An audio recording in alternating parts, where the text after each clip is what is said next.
journal de 23h sur RTI 1. Madame, monsieur, bonsoir. Les titres sommaires de cette édition. 61 ans d'existence en Côte d'Ivoire des forces armées. Depuis 3 ans, les soldats de tout corps commémorent à l'occasion la fête des armées. Et pour cette édition, la célébration a vu la distinction ce jour de 33 agents de l'armée ivoirienne. C'est en présence du Premier ministre Patrick Achi. Le Sénat accorde aux juges la souveraineté sur toute décision de retrait de permis en cas d'infraction aux lois de sécurité routière. Le texte de loi accorde le libre champ d'agir. Il a été adopté à l'unanimité par les membres de la commission Sécurité et Défense du Sénat. L'orpaillage clandestin menace les activités de pêche sur le lac Kossou. C'est au centre de la Côte d'Ivoire. Avec l'eau polluée, les ressources halieutiques du lac disparaissent. Les pêcheurs, vendeurs et consommateurs appellent le gouvernement à agir. Le sujet est à la loupe ce soir. Bienvenue dans ce 23h. 33 hommes de l'armée ivoirienne distingués ce 2 août à l'occasion de la fête des armées qui célèbre cette année les 61 ans d'existence de la création des forces armées de Côte d'Ivoire. La cérémonie du jour a enregistré la présence du chef du gouvernement, le Premier ministre Patrick Achi, suivant le compte-rendu de Walter Amadou Ouattara. Se rappeler des pionniers de l'armée fondée le 27 juin 1960. Raffermir les liens armée-nation, célébrer l'excellence et le mérite, voici entre autres les motivations de la fête des armées.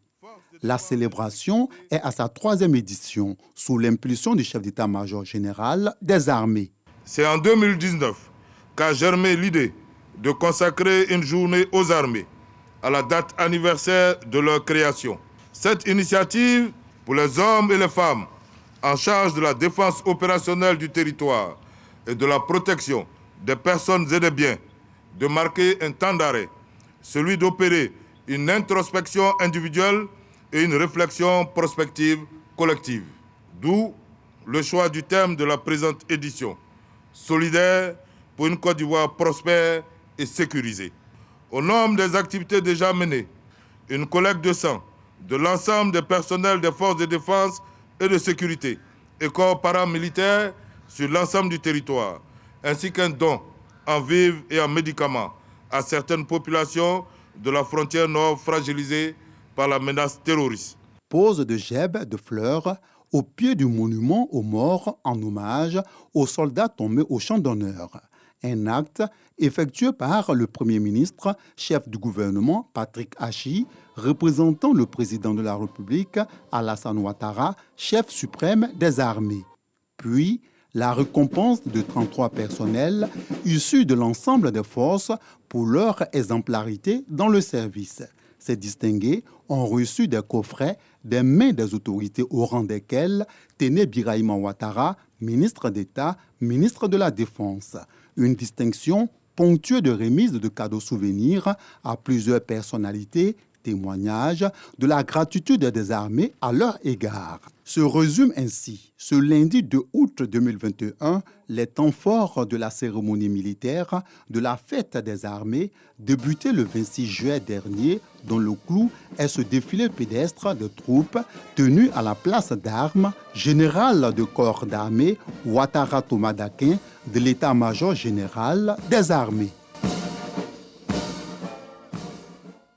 La justice ivoirienne est désormais en droit de prononcer un jugement en cas d'infraction commis en matière de police de la circulation routière. Les sénateurs ont adopté le projet de loi proposé par le ministre de la Justice. Le point de Kader Sogodogo. On pourra le dire ainsi, passage éclair du garde des Sceaux, ministre de la Justice et des Droits de l'Homme, Sansan Kambilé, devant les sénateurs membres de la commission Sécurité et Défense. En moins de 15 minutes, les sénateurs ont adopté à l'unanimité le projet de loi modifiant la fixation des peines applicables à certaines infractions commises en matière de police de la circulation. Un projet de loi qui renforce le pouvoir de décision du juge en ce qui concerne l'annulation du permis de conduire.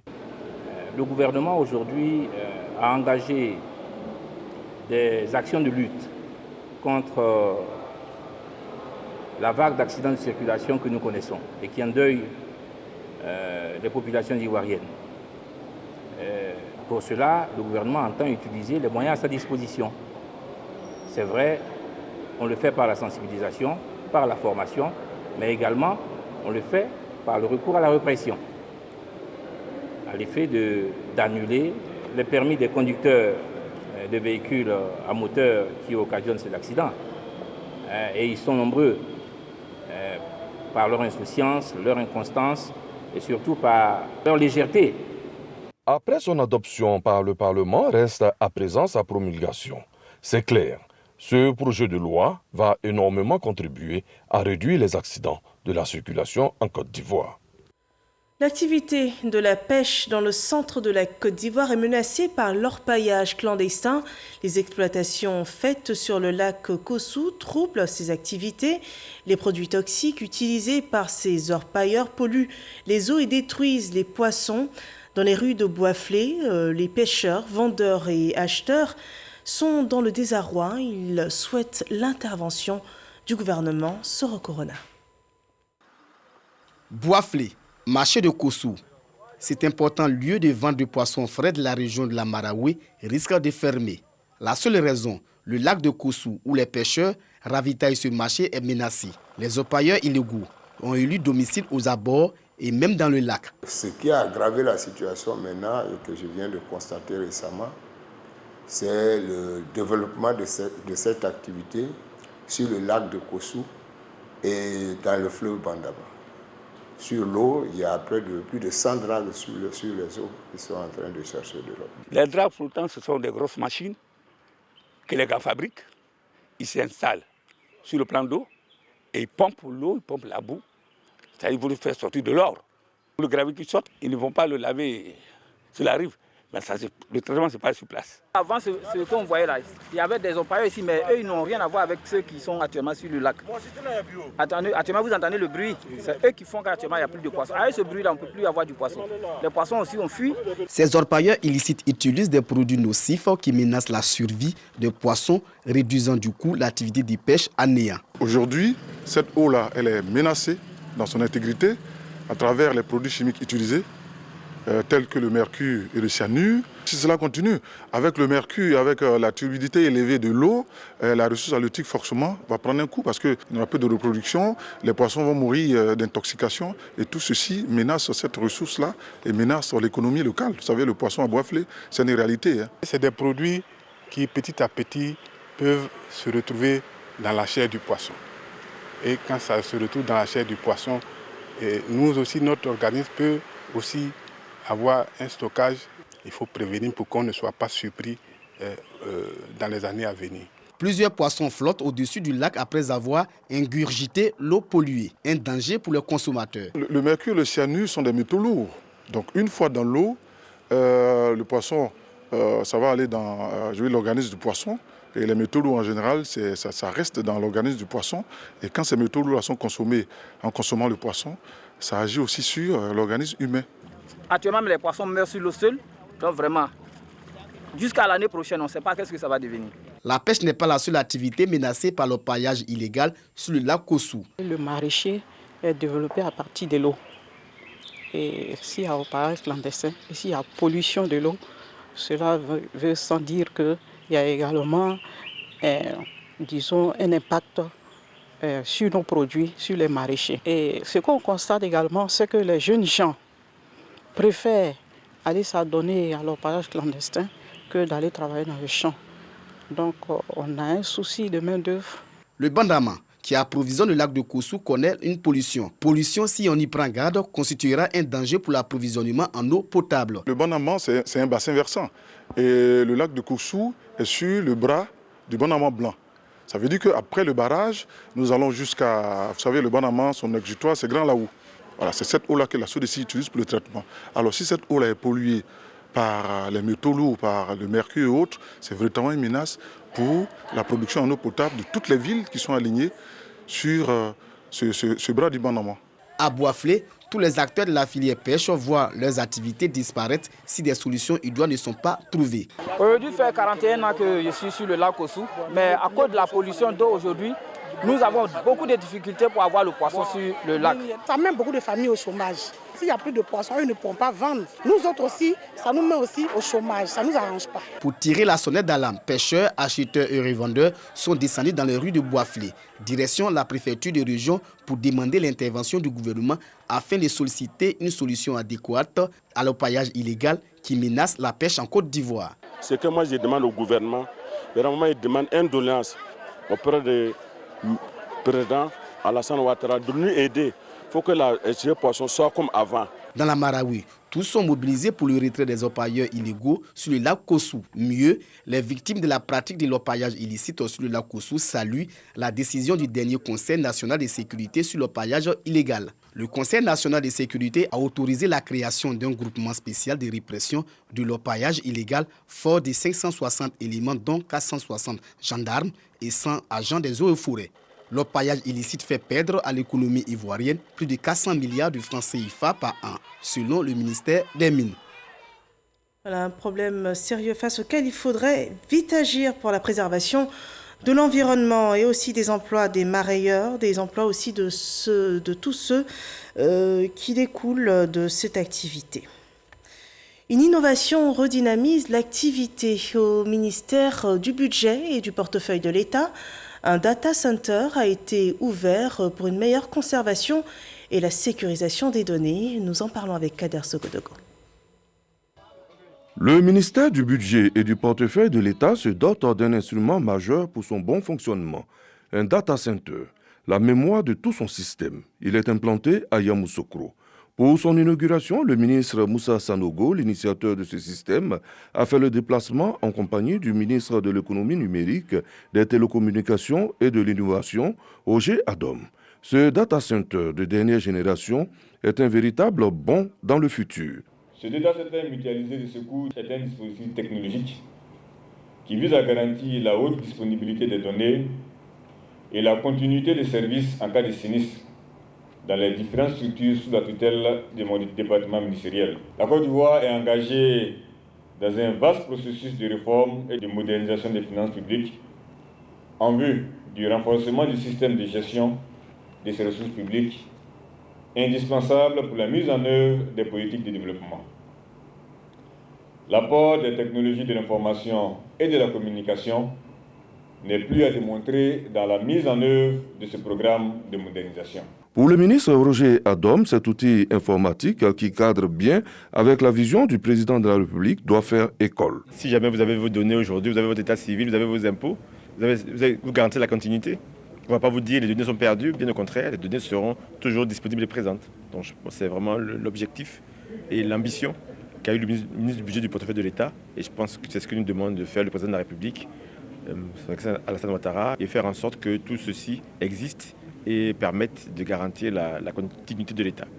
Le ministère du Budget et du portefeuille de l'État englobe 5 directions générales: impôts, douanes, budget et finances, marchés publics et portefeuille de l'État. Toutes leurs données ont désormais un cadre vital, le data center de Yamoussoukro.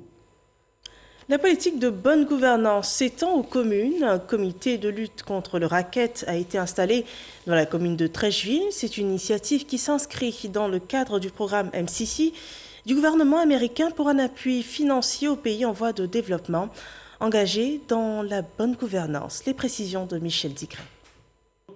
Des agents du district de police de Trècheville qui reçoivent des bulletins de service. Un moyen efficace pour mettre fin aux rackets sur les routes. Pour savoir si le policier ou bien le gendarme désigné qu'on trouve sur le terrain est désigné effectivement à cet endroit. Ça permet également à la population de se rendre compte lorsqu'ils sont face à ces policiers ou gendarmes, de leur demander qui vous a envoyé ici. Ce dispositif et bien d'autres initiatives seront engagées pour traquer la corruption à Trècheville. La commune installe son comité de lutte contre le racket. Nous prenons l'engagement solennel de sécuriser l'état civil et les délais de l'ignorance des actes, de combattre le racket sous toutes ses formes au sein de notre administration communale. Le directeur général de la décentralisation donne les enjeux de la mise sur pied de ce comité. Ce comité communal de lutte contre le racket est le vôtre. Il est l'affaire des populations. C'est pour que vous vous retrouviez là et que vous vous concertiez Un commerçant peut venir pour dire, Monsieur le Président, vraiment je suis l'objet des raquettes. Voilà comment les gens procèdent. Le président de la République, dans sa vision de promotion de la bonne gouvernance, nous engage à faire la promotion justement de la lutte contre le racket, la lutte contre la corruption en Côte d'Ivoire et particulièrement dans les collectivités territoriales de Côte d'Ivoire. Sur 201 communes, seulement 24 à ce jour ont installé leur comité de lutte contre le racket. Nous voyons à présent les chiffres de la Covid-19 en Côte d'Ivoire. «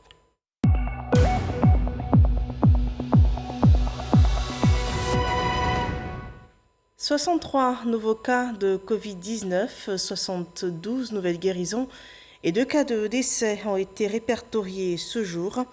À cette date du 2 août 2021, la Côte d'Ivoire compte 50 341 cas confirmés, dont 49 461 personnes guéries, 332 décès. Il reste encore 548 cas actifs. Au moins 1 023 548 doses de vaccins anti-Covid ont été administrées dans le cadre de la lutte contre la pandémie. Et il faut profiter des vaccins pendant qu'ils sont encore gratuits. Les laboratoires pharmaceutiques Pfizer et Moderna ont annoncé la hausse des prix de leurs vaccins anti-Covid dans les contrats en cours de négociation avec l'Union européenne. Les prix du vaccin Pfizer devraient augmenter d'environ 25% et celui de Moderna d'un peu plus de 10%, a révélé un quotidien britannique. Le gouvernement français estime que cette hausse se justifie par les nouvelles exigences de la part de l'Union européenne. Les laboratoires doivent adapter leurs vaccins aux nouveaux variants et permettre que l'essentiel de la production se fasse sur le territoire européen. Revenons en Côte d'Ivoire, précisément dans le nord du pays, à Sinématiali. Les actions de développement suscitent la reconnaissance des populations au président de la République. Les populations de cette ville, de la région du Poro, ont organisé une journée de reconnaissance en présence des autorités traditionnelles, les guides religieux, les cadres du RHDP, suivant ce témoignage de Ami Sissoko.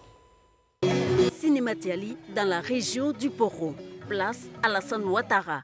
Le ministre directeur de cabinet du président de la République, Fidel Sarasoro, dans sa circonscription, pour une fois de plus, témoigner toute sa gratitude aux populations qui lui ont accordé leur confiance à 99,47% des voix lors des législatives du 6 mars dernier.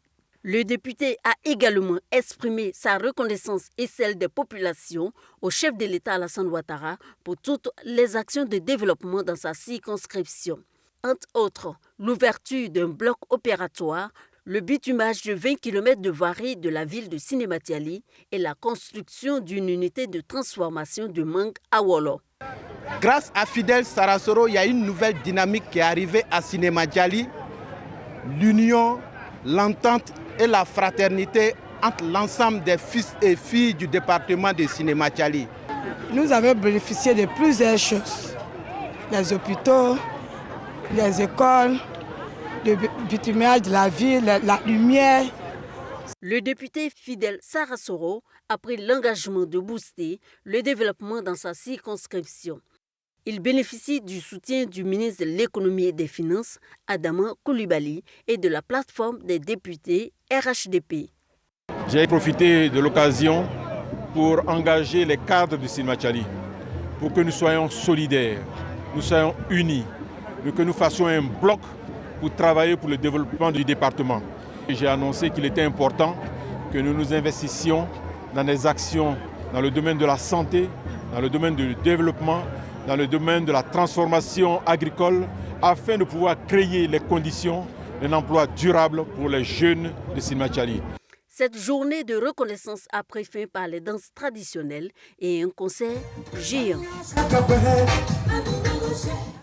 À l'ouest du pays, on parle des perspectives de développement. Le ministre-gouverneur du district autonome des montagnes a rencontré dans ce cadre les populations sous sa tutelle. Albert Flindé a exposé sur sa mission. Il devra travailler au développement de ce district en collaborant avec les cadres, les élus, les autorités coutumières religieuses et administratives. Le compte-rendu de cette rencontre avec F. Boué depuis la ville de Mans.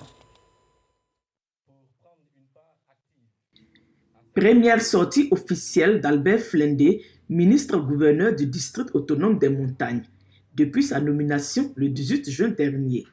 À Mans, devant les représentants de la chefferie du district, devant l'ensemble des cadres, des élus, des autorités administratives, religieuses, des femmes, des jeunes, le ministre-gouverneur a rendu un hommage au président de la République pour sa nomination et a signifié être là pour impulser le développement local. Je serai à la disposition de la population du district. Et je serai en train de travailler dans la complémentarité, c'est-à-dire ce que la commune fait, elle doit faire bien. Ce que le conseil régional fait, il doit faire bien. Je ne suis pas venu pour être les gendarmes ni des collectivités, ni de l'administration déconcentrée. Je suis venu pour compléter. Et je suis venu, comme le président de la République nous l'a recommandé, pour être ceux-là qui permettent à ce que le président fait à travers le gouvernement. Il faut que ça arrive à la population. C'est ça notre rôle. Les cadres et élus du district ont exhorté les populations à prôner l'union, la solidarité, la paix, la cohésion sociale pour un développement harmonieux du district qui présente encore de nombreux défis à relever. Notre district a un léger retard sur le reste de la Côte d'Ivoire. L'Ouest regorge de potentialités que nous estimons inexploitées. À nous de les exploiter. Et le moment, c'est maintenant.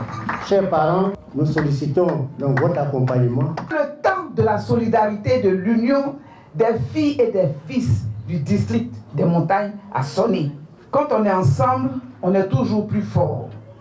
Quand on est ensemble, on va toujours plus loin. Le district autonome des montagnes, situé à l'ouest de la Côte d'Ivoire, est composé des régions du Tonkpi, du Guémon et du Cavali. Il a 13 départements, 17 communes, 73 sous-préfectures, dont 46 fonctionnels et 901 villages, pour une population estimée aujourd'hui à environ 2 700 000 habitants. Un secteur est en plein essor en Côte d'Ivoire. Il s'agit de celui de la nacarde. L'industrie compte aujourd'hui plus de 5 unités de transformation de la noix de cajou. Le directeur général du conseil coton à nacarde visitait de nouveaux sites d'unités de transformation à Toumoudi et à Anyama, Noël-Niagno. Gagner la bataille de la transformation de l'anacarde. Voilà le nouveau challenge du conseil coton anacarde. Un challenge qui a ses exigences. Le président de la République et le gouvernement ont bien voulu me confier les filières coton et anacarde. Aucune unité ne doit s'installer en Côte d'Ivoire sans que je sache où elle est située, comment elle évolue et quels sont, j'allais dire, ses moments de joie et quels sont éventuellement ses moments donc, de difficulté. Ces motivations ont conduit successivement le directeur général du conseil coton anacarde et son équipe dirigeante d'abord à Toumoudi, dans la région du Bélier, puis à Anyama, dans la banlieue d'Abidjan.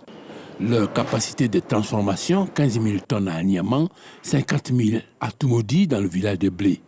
Cette dernière a une singularité. C'est au total une usine parfaitement intégrée qui part donc de l'achat des noix brutes de cajou, leur traitement, leur commercialisation et le traitement des coques.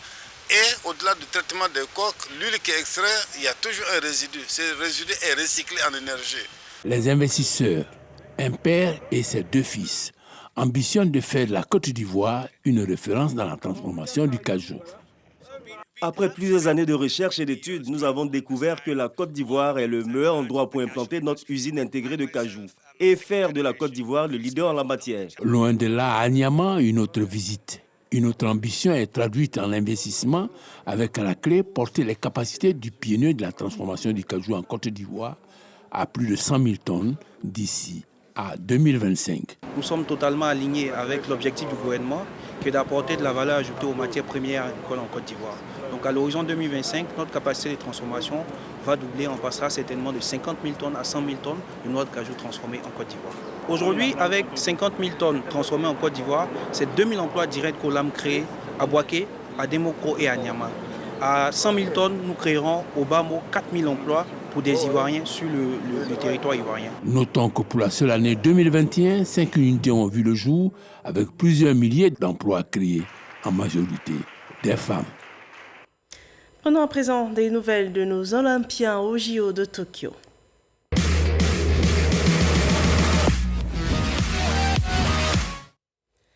La sprinteuse Marie-Josée Talou a couru ce lundi le 200 mètres en 22 secondes 11. Elle a terminé première de la course et est qualifiée pour la finale qui a lieu demain. Le point avec Arsène Kouassi et Jean-Sylvain Risso. Après avoir terminé au pied du podium aux 100 mètres derrière le trio jamaïcain, Talou Marie-Josée se savait très attendue pour le 200 mètres et elle n'a pas déçu pour son entrée en lice. Qualifiée en demi-finale après une course parfaite, la sprinteuse ivoirienne a récidivé dans cette demi-finale. Alignée dans le couloir numéro 6, elle finit la course en tête en remportant sa série en 22 secondes 11 centièmes. Elle est suivie par la Bahaméenne Shaounae Miller-Huibo qui se qualifie également avec un temps de 22 secondes 14 centièmes. Une étape décisive franchie avec la manière par Marie-Josée Talou qui devra confirmer sa belle performance ce mardi lors de la finale face à d'autres favorites comme les Jamaïcaines Shelly-Ann Fraser-Price et Hélène Thompson. Nous espérons une belle médaille pour la sprinteuse ivoirienne Marie-Josée Talou lors de cette finale du 200 mètres.